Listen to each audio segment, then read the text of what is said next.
What if one of America's oldest allies was about to make a decision that could shake the very foundation of their continental defense partnership? And no, this isn't the plot of a geopolitical thriller. It's the high-stakes reality unfolding right now between the United States and Canada. Through its diplomatic channels, the Pentagon has sent a clear, stern message to Ottawa. Stick with the American F-35 fighter jet program, the chosen aircraft of NATO. But in a move that's sending shockwaves through Washington, Canada isn't just hesitating, it's looking at a radical Swedish alternative. Ottawa's response, a bold pivot toward the Saab Gripen, has turned a multi-billion-dollar military contract into a tense diplomatic standoff. This is the story of how a fighter jet deal became a flashpoint for Canadian sovereignty, a test of alliance loyalty, and a national identity crisis that has Washington nervously watching its quiet northern neighbor. This isn't just about buying planes anymore. It's about a nation deciding its future, and the world is watching to see if Canada will bend to American pressure or break away. For over a decade, the Lockheed Martin F-35 Lightning II was sold as the only real future for the Royal Canadian Air Force. The mission to replace Canada's aging fleet of CF-18 Hornets has been one of the most politically charged sagas in the nation's history. And the F-35 was always front and center, positioned not just as an aircraft, but as a ticket to the future of Allied warfare. The main argument was, and still is, interoperability. In the tightly knit world of Western military alliances, the F-35 is the undisputed gold standard. It's the NATO-standard fighter, a flying, networked supercomputer built to seamlessly share data with allies on the ground, in the air, and at sea. For Canada, this was about more than just keeping up with NATO partners. It was about its single most important defense relationship, NORAD, the North American Aerospace Defense Command. Since 1957, NORAD has been the bedrock of continental defense, a joint command that binds the air forces of Canada and the United States. From the Cold War's DW line to the post-9/11 world, the logic has been simple. A threat to one is a threat to both, and they face it with integrated tech and unified command. F-35 supporters argued that for NORAD to work in the 21st century, both countries needed to fly the same advanced jet. The F-35, with its unmatched stealth and sensors, was sold as the only aircraft for the job. Anything less would be a step back. This vision seemed set in stone in early 2023, when the Canadian government announced it was finalizing an agreement to buy a full fleet of 88 F-35A jets. The deal, initially announced with a price tag of 19 billion Canadian dollars, was hailed as a landmark moment that would secure Canada's defense for generations. It was more than a purchase. It was a reaffirmation of the established order. The decision also carried huge industrial weight. For years, over 100 Canadian aerospace firms have been building parts for the F-35's global supply chain. This created a powerful economic argument. Buying the F-35 wasn't just about defense. It was about supporting Canadian jobs already tied to the American military-industrial complex. The path seemed clear. The decision was made. The F-35 was, for all intents and purposes, a done deal. The plan was to get the first jets in 2026, with pilots already set to train at Luke Air Force Base in Arizona. For Washington, this was business as usual. The idea that Canada might have second thoughts was almost unthinkable. So how did the perfect plan start to fall apart? The story of the F-35 as the inevitable choice began to unravel almost as soon as the deal was announced. It wasn't one single event, but a creeping realization that the fifth-generation fighter came with a fifth-generation headache of problems, costs, and dependencies.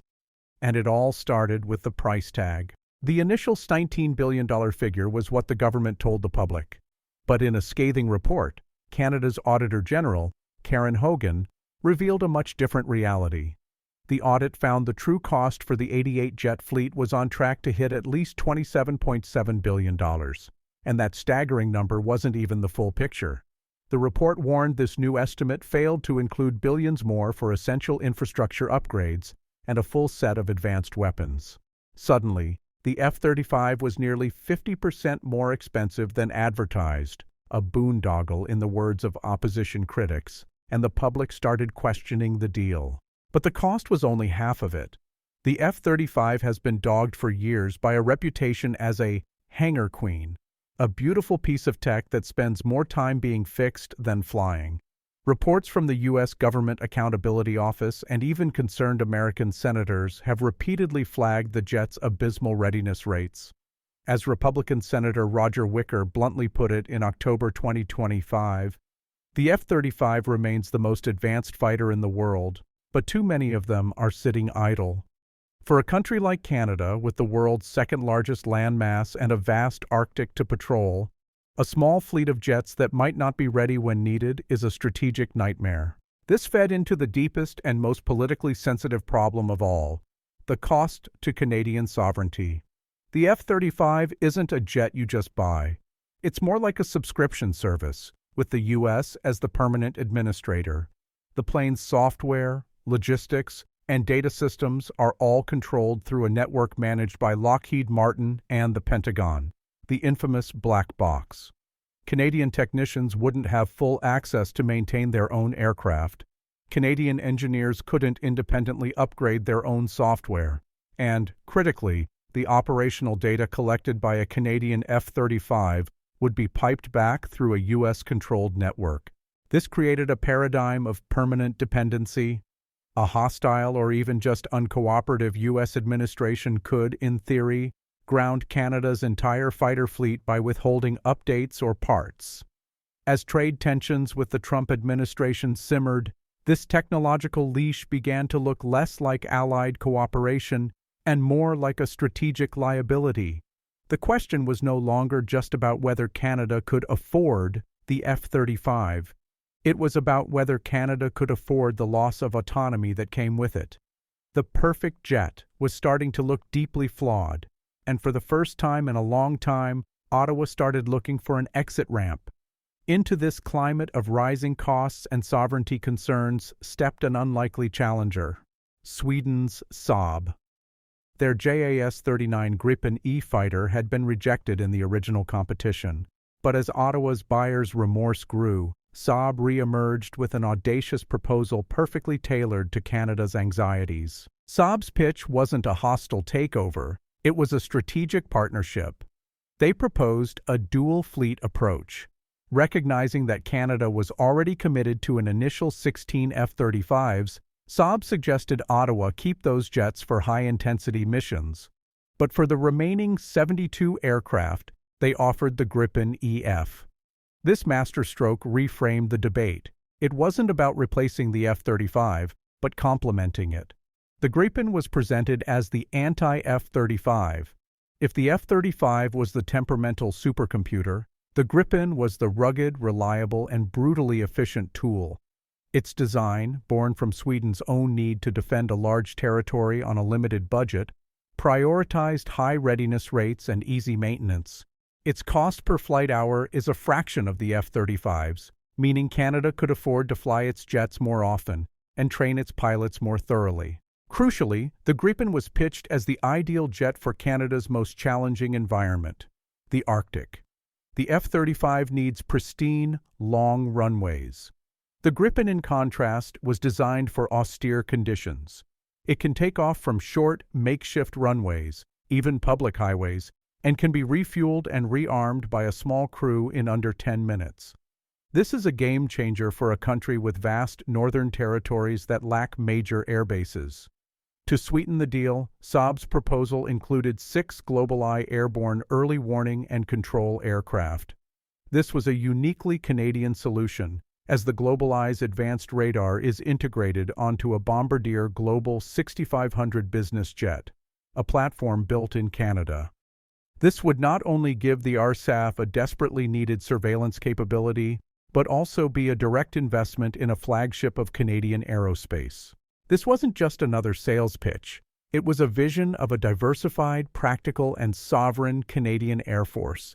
It offered a solution to the cost crisis an answer to the readiness problem, and a purpose-built tool for the Arctic. And by tabling this alternative, Saab officially threw down the gauntlet, turning a settled deal into a wide-open contest. The second Ottawa even hinted it was rethinking the F-35 deal. Things got chilly. What followed wasn't a trade war, but a series of carefully worded, friendly warnings that carried an unmistakable undertone of threat. This was Washington making it clear that Canada's decision would have consequences. The primary messenger was the U.S. ambassador to Canada, Pete Hoekstra. In a series of unusually blunt interviews, Hoekstra warned that if Canada were to alter its F-35 purchase, the foundational NORAD agreement would need to be altered. The implication was clear. If Canada chose a different jet, it could no longer be trusted to be fully interoperable in the defense of the continent. He suggested the U.S. would have to step in and fill the capability gap, implying a future where U.S. jets would patrol Canadian skies because Canada's own Air Force wasn't up to snuff. For a sovereign nation, this was deeply provocative. It questioned Canada's reliability and framed the F-35 not as a choice, but as a mandatory condition for partnership. The pressure also had an economic angle. Hoekstra's warnings were coupled with reminders of how integrated Canada's aerospace industry is in the F-35 supply chain. The unspoken threat was that if Canada backed away, those lucrative contracts for over 100 Canadian firms could be redirected to more reliable allies. This pressure, however, risked backfiring. It played directly into the hands of those arguing for greater Canadian independence. Saab's CEO, Mikael Johansson, captured this perfectly, noting that Canada was looking for ways not to be too dependent on the U.S. by having a dual fleet, both F-35 and the Gripens. The more Washington pushed, the more it validated the argument for the Gripen. The standoff became a public test of Prime Minister Mark Carney's government. Would it bow to American pressure, or call Washington's bluff and assert its right to make its own defense decisions? Faced with Washington's pressure campaign, Ottawa's shock response wasn't to back down, but to double down on the very thing that made the Gripen so appealing: sovereignty. The Carney government and Saab leaned into a powerful counter-narrative, reframing the debate from military interoperability to national industrial strategy. This was Canada's stunning rebuttal, a vision where Canada wouldn't just buy fighter jets, but build them, control them, and export them. The centerpiece was a staggering jobs promise. Saab committed to creating and sustaining up to 12,600 high-tech Canadian jobs, a figure that had grown from earlier estimates as Ottawa's interest apparently increased. But these weren't just abstract numbers. Saab laid out a plan for new production facilities in Ontario and Quebec, and a network of support hubs, including an aerospace R&D center in Montreal. The most potent part of Saab's offer, and the one that stood in starkest contrast to the F-35, was the promise of a full transfer of technology and intellectual property. This was the antidote to the F-35's black box. With the Gripen, Canada would get the blueprints. Canadian engineers would have the source codes. It meant Canada's ability to defend itself would never again be subject to the political whims of a foreign government. But the vision went even further. Saab's most ambitious proposal was to turn Canada into a global production and export hub for the Gripen. The Canadian production line wouldn't just build jets for the RCF, it would also produce them for the global market. Saab openly identified potential customers who could be supplied from Canada, including Thailand, Colombia, and most notably, Ukraine, which has shown interest in acquiring 100 to 150 Gripens. This was a stroke of geopolitical genius. It aligned the deal with Canada's strong public support for Ukraine and resonated with Prime Minister Carney's foreign policy goal of strengthening alliances among middle powers. It reframed a defense purchase as a long-term economic investment and a tool of foreign policy. This was the shock response that stunned Washington, not with anger, but with its sheer strategic coherence. And that brings us to today, early 2026, with the situation locked in a tense standoff. The quiet diplomatic backchannels between Ottawa and Washington are humming with a friction not seen in decades. On one side stands the United States, armed with the undeniable might of the F-35 program. Washington's position is about continuity and control. It argues that the strength of NORAD and NATO depends on seamless interoperability, a standard only the F-35 can meet. The veiled threats from Ambassador Hoekstra still linger, a reminder that deviating could risk Canada's privileged position in continental defense. On the other side stands Canada, a middle power in the midst of a bold reawakening. Prime Minister Mark Carney's government is championing strategic autonomy. Armed with Saab's proposal, Ottawa argues that true security comes from sovereignty, not dependency. The dual fleet approach, they contend, offers the best of both worlds, maintaining high-end interoperability with the U.S. through a small F-35 contingent, while building a larger, more affordable, and domestically controlled Gripen force for Canada's own needs, especially in the Arctic. The current reality is a fragile compromise. Canada remains legally bound to its initial purchase of 16 F-35s, and the first deliveries are expected to proceed. Canadian pilots are, even now, preparing to train on the American jet at Luke Air Force Base. But the fate of the other 72 jets, the heart of the future Royal Canadian Air Force, is the subject of an intense and ongoing review. This is more than a procurement review. It is a high-stakes geopolitical chess match. The battle between the F-35 and the Gripen for Canada's skies is way more than a technical debate. It has become a defining moment for Canada's identity and its place in the world.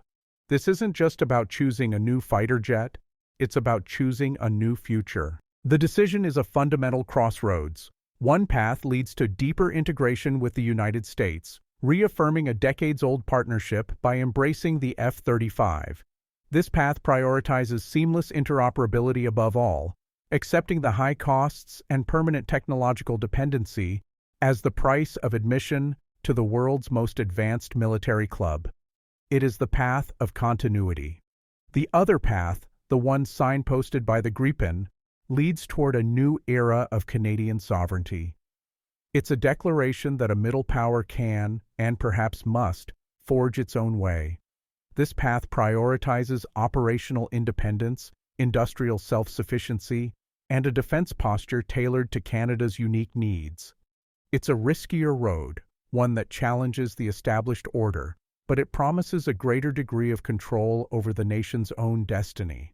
The standoff between Ottawa and Washington is a preview of a larger global shift, where nations are reevaluating their alliances in a changing world. The choice Canada makes will send a powerful signal to other allies watching from the sidelines. So what do you think? Is Canada forging a bold new path for sovereign middle powers? Or is it risking its most crucial alliance over a fighter jet? Let us know your thoughts in the comments below. And if you enjoy this kind of in-depth look at military geopolitics, be sure to like and subscribe. Your support helps us keep bringing these critical stories to light.